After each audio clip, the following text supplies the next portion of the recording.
Press release. Budget vote speech by the Deputy Minister for the Public Service and Administration, Dr. Chana Pilane-Majake, MP. Debate on Vote 10. Public Service and Administration, Old Assembly Chamber, Parliament, Cape Town. Honourable House Chairperson, Minister for the Public Service and Administration, Ministers and Deputy Ministers, Honourable Members of the House, Chairpersons of the Portfolio Institutions, Directors General and all senior executives, distinguished guests, ladies and gentlemen, it is truly an honour and a privilege to deliver my maiden budget vote speech as the Deputy Minister for the Public Service and Administration. The primary objective of the budget vote is that of accounting for the past year and charting the way forward for the new financial year. The Honourable Minister Ayanda Dilodlo has ably addressed these two objectives in her presentation of the 2018-19 budget vote. Likewise, my task today is that of specifically reflecting on the work of those institutions and entities that fall within the ambit of the Ministry for Public Service and Administration, namely, the Centre for Public Service Innovation, CPSI, the National School of Government, NSG, and the Government Employees Housing Scheme, GEHS. Honourable House Chairperson, it being Africa Month and just a few days to the annual celebration of Africa Day, I would like to beg the indulgence of the House to make a few remarks on this auspicious occasion that the whole continent venerates. On the 25th of May 1963, the Organization of African Unity, OAU, was formed in Addis Ababa, in Ethiopia.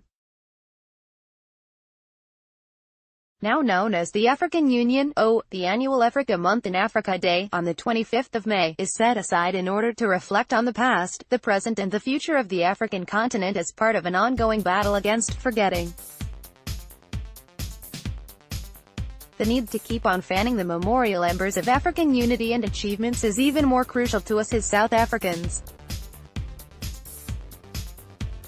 It is in this context that I would like to believe that the African Peer Review Mechanism Second Generation Review, which is a program aimed at strengthening governance and democracy in Africa, would provide our people, beyond government, an opportunity and platform for reflection, renewal and restoration of our shared destiny of a better life for all.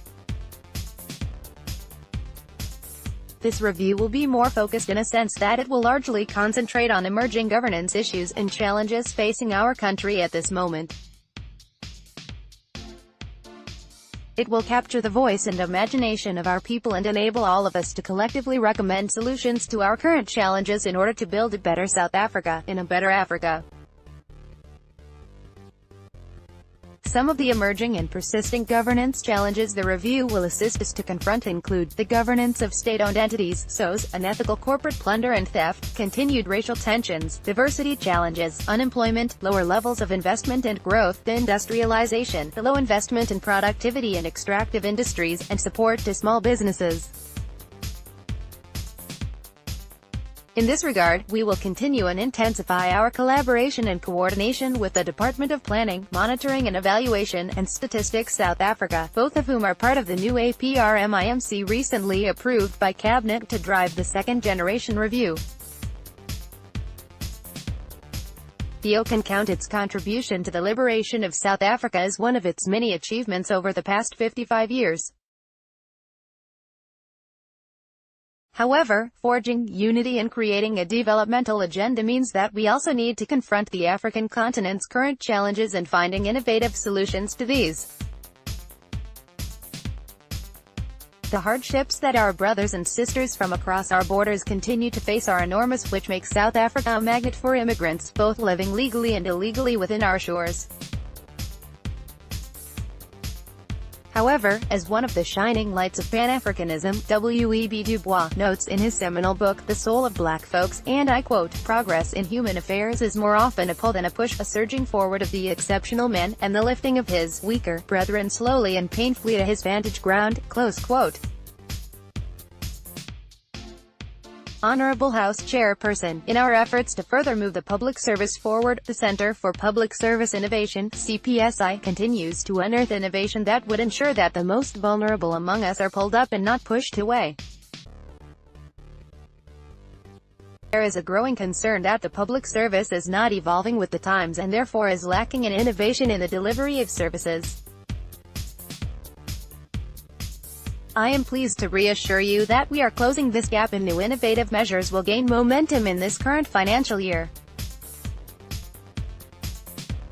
Through the CPSI, we will intensify our efforts to create enabling environments for innovation to thrive in a culture of innovation within departments and especially at service delivery points.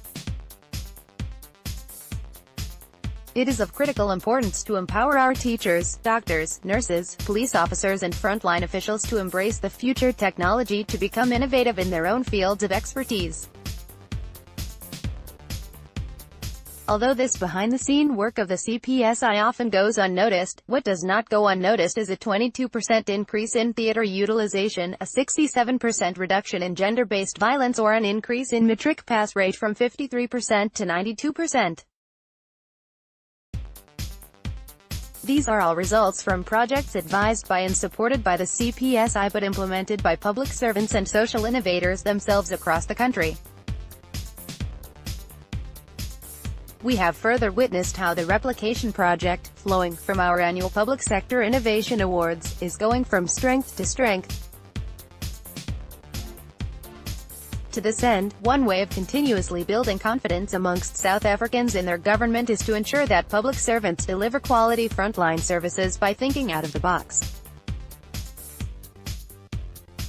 It is with this very objective in mind that the CPSI works together with district-level and academic hospitals in seeking solutions to the challenges they encounter. One innovation that was successfully replicated at Chana Pilane-Majake Hospital and also serving patients from neighboring Chris Hani Baragwanath Hospital is the high-volume cataract theater that has tripled the number of cataract operations being performed. The CPSI continues to spark the flames of innovation among more and more public servants through the use of the Multimedia Innovation Center, MMIC. The MMIC is a virtual and safe space in which public servants interactively generate ideas to resolve service delivery challenges in unencumbered inside-the-box thinking that leads to innovation. Honourable members, I would like to take this opportunity to invite you to visit the Mobile Multimedia Innovation Center, which is located outside this venue.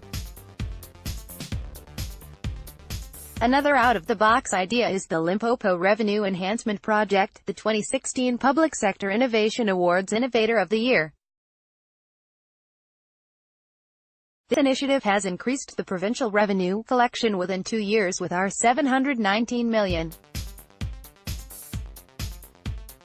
Through the CPSI's sector-specific workshops, this initiative has been extended to Northwest and Free State provinces.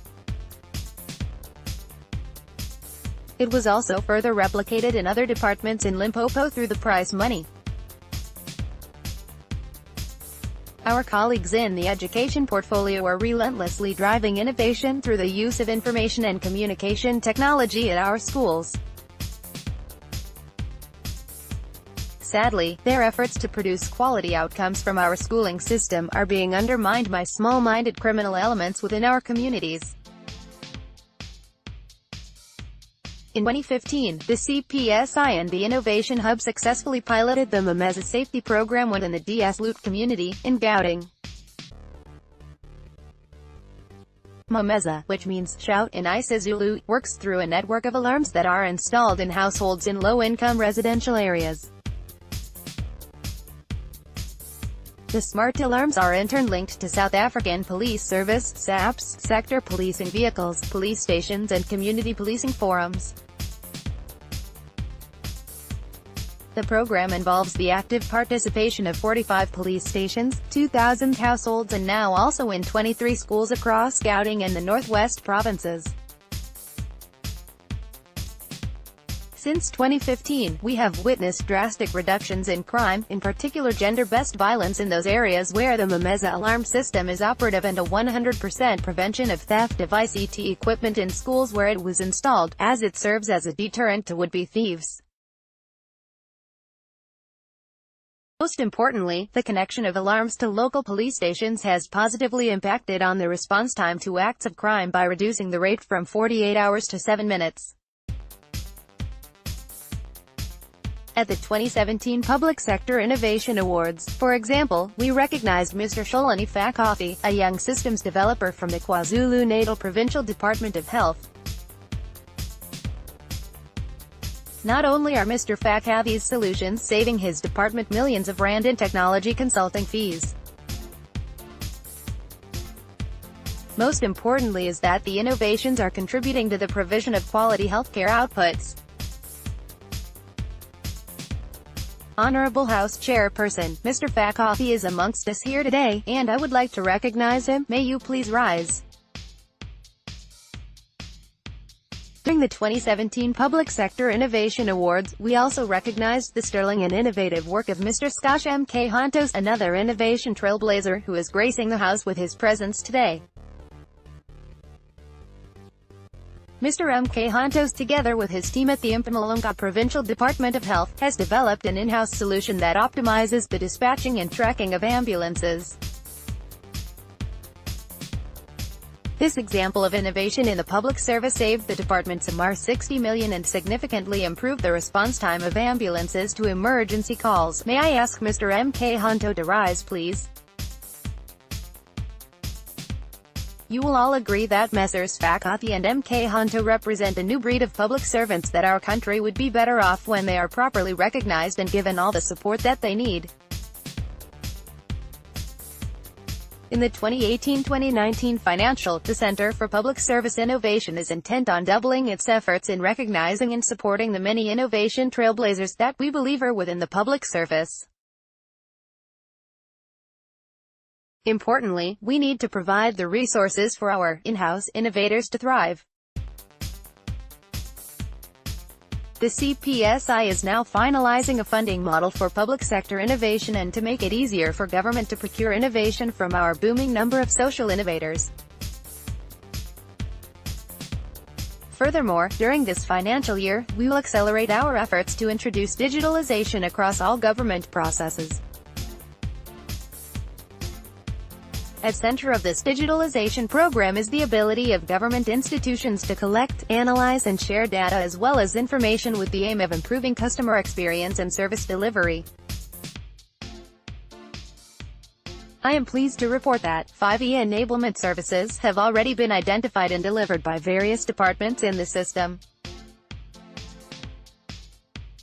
These include, among others, but not limited to, the e-matric solution, which allows for remarking of matric results as well as registration for learners wanting to finalize their matric. The Person Identification and Verification Application, PIVA, that verifies a person's identity against the Department of Home Affairs records using fingerprints was developed and was first implemented in the South African Police Service, SAPS. The PIVA is being rolled out across institutions in the Justice and Security Cluster. The Integrated Case Management System, which is part of the IJS and allows all the relevant JCPS departments and entities to capture and deal with a case in a single and integrated manner. C-filling to ensure that employers are able to register and contribute towards their employees for the Injury on Duty (IOD) compensation insurance. In the event of an IOD, employers are also able to lodge a claim online. Honourable House Chairperson, the Minister has spoken in detail about measures to ensure that the public service conforms to high standards of professionalism and ethics. In this regard, we are pleased to report that since 2010, the National School of Government (NSG) has been providing accredited training programs to our employees, focusing on managing ethics as well as preventing and investigating corruption. Up to now, 1071 employees have been trained on ethics management. Of these, 727 are from local government and 344 are from national and provincial departments. In addition to these, 4,541 were trained on anti-corruption management and 507 on the investigation of corrupt activities. To date, the NSG has trained 2,792 public service officials on the online Code of Conduct course, called the Ethics in the Public Service course. Honourable members, one of the difficulties we face relate to maintaining a balance of skills and capabilities in the public service that is regularly upset when some of our experienced employees exit the service, especially through retirements. Through the Rooting Ma Africa campaign, the NSG is mitigating the loss of skills and experience by drawing retired public servants back into our programs as facilitators and trainers. The NSG has to date trained nearly 50,000 public servants through a combination of face-to-face and online programs. We are targeting the same numbers of public servants during the 2018-2019 financial year in order to make sure that government departments have the requisite and capable human resources for meeting their current and future needs. Honourable members, a caring employer is not the kind with flowery policies, but the kind whose policies are indeed felt by employees. By way of illustration, let me relate to you the story of Zadwa, a 40-year-old mother of 3 children, who has been employed as an administrator in a government department for the past 12 years. Zadwa's current salary puts her in the middle income range, which means that her monthly income is too high to qualify for a subsidized RDP house and too little for a housing loan from a bank. Zadwa used to make a daily trip of some 30 kilometers between work and home, which came at a huge cost in terms of finances and quality of life. However, this changed a year or so ago, when she got a 100% government-facilitated home loan which made it possible for her to buy a flat in the city. Zadwa's story is the story of thousands of government employees. It is also the story of the Government Employees Housing Scheme, GEHS. It is a story about substantially improving the quality of life of public servants like Zadwa. The GEHS is indeed contributing towards changing the racialized property ownership patterns that are a stubborn feature of our many legacies. At its launch in July 2016, of the 954,000 employees who are receiving the government housing allowance, only 30% owned houses. These figures have since increased in a substantial manner, and include the following. The number of government employees who are receiving the housing allowance for homeownership has increased to 560,000. About 390,000 government employees who do not own homes have a portion of the housing allowance diverted and accumulated into the GEHS Individual Linked Savings Facility. And to date, nearly $4.5 billion has been accumulated by employees in this savings facility. Employees are currently accessing home loans through the Government Employees Pension Fund, Public Investment Corporation and DPSA partnership with the South African Home Loans. Over 12,000 home loan applications were received and approximately $4 billion worth of home loans have been disbursed since the launch of the scheme in 2015.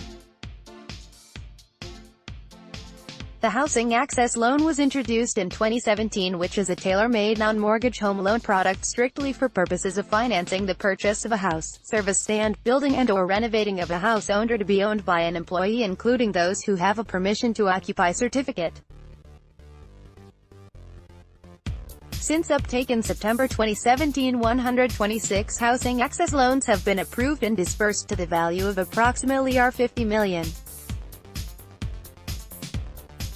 Honourable House Chairperson, 2018 marks the 100th anniversary of the birth of two of South Africa's nation builders, former President Nelson Mandela and Mama Albertina Sisulu, who are no longer with us.